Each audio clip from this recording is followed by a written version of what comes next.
Hey geeks, tonight's episode of Star Trek, The Naked Time. So, I'd say this is kind of an infamous episode of Star Trek. You either love it or you hate it. There's not a lot of gray area in there. Even those who have never seen Star Trek and know nothing about it know of that scene with Sulu shirtless running down the corridor trying to fence with people. It's really over the top, but kind of in the best way possible.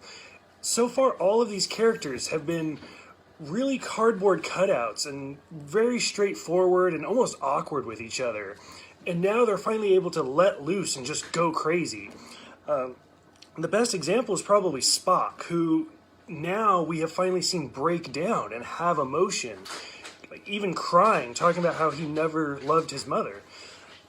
So it really draws in that human side of his character. This episode also kind of changed Star Trek as a whole, in little ways and big ways. This is the first episode where you see Majel Barrett come back as Nurse Chapel. She was previously number 1 in The Cage, the pilot. In the 70s, they released a blueprint of the Enterprise, just kind of like a magazine type thing. And in the blueprint, they had a bowling alley. And everybody's like, why is there a bowling alley? It comes from this episode when Captain Riley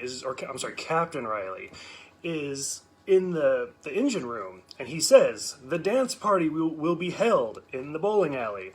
It's all thanks to this episode. They've kind of retconned that a little bit and said that it was actually the holodeck, but who cares? And even, like I said earlier, this episode's way over the top, but not even when they're quote-unquote drunk. Everything is over the top. You got Kirk just slapping the shit out of Spock.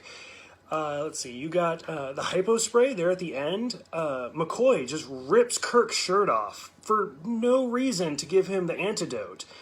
In later episodes, all of the hypo sprays are just through the shoulder shirt. So, I don't get it.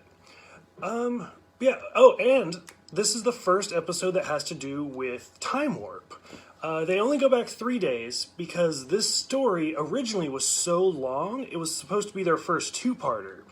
But they cut it in half. The second half ended up being, I think tomorrow is yesterday, which is at the end of the season, so we'll get to that later. But it's kind of interesting to see where all of these little pieces kind of come together and go on later into the future of Star Trek. Overall, I'd say it's great. It's kind of a fun adventure. Like I said, you see all these characters finally break out of their shell. But yeah, it's really great. I'm sure most of you have seen it, so what did you guys think?